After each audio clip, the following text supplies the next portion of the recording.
Winner by default si PNP Chief General Nicolas Torre sa kanilang boxing match ni Davao City Acting Mayor Baste Duterte na hindi dumating.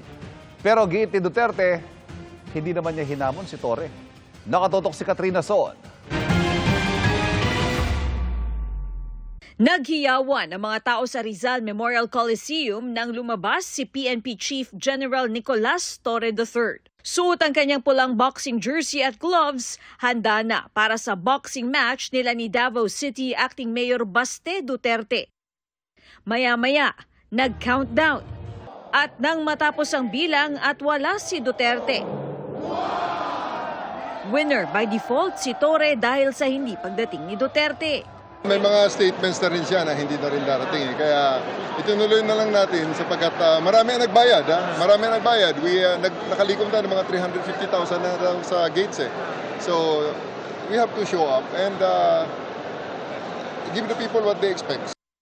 Ayon pa kay Chief PNP Nicolas Torre na ito na raw ang huling beses na papatol siya sa hamon ni Acting Mayor Baste Duterte. Pagbibigay din niya na pinatulan lamang niya ang boxing match dahil gusto niya makalikom ng pondo para makatulong sa mga kababayan natin na nasalanta ng sunod-sunod na bagyo. Ayon kay Torre, 16.3 million na cash donation ang nalikom sa event. May donasyon pa raw na isang truck ng mga bigas at delata. Nagbigay rin si boxing champ Manny Pacquiao ng belt para i-auction. Dagdag ni Torre, walaan niya silang nagastos sa event. Matapos niyan ay nagpunta siya sa Baseco para mamigay ng ayuda. Inorganisa ni Torre ang laban matapos ang pahayag na ito ni Duterte noong nakaraang linggo.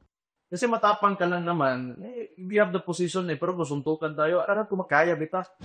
Pero sabi ni Duterte sa kanyang bagong podcast, hindi naman kita hinamon, sinabi ko talaga, pag nagsuntukan tayo, bobogbog kita.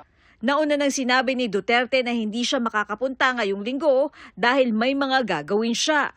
Pwede raw sana siya kung sa Martes o Miyerkules ng susunod na linggo. Sabi ni Torre, hindi raw niya mahihintay ang schedule ni Baste, lalo't marami rin anya siyang trabaho. Katrina Son, nakatutok, 24 oras.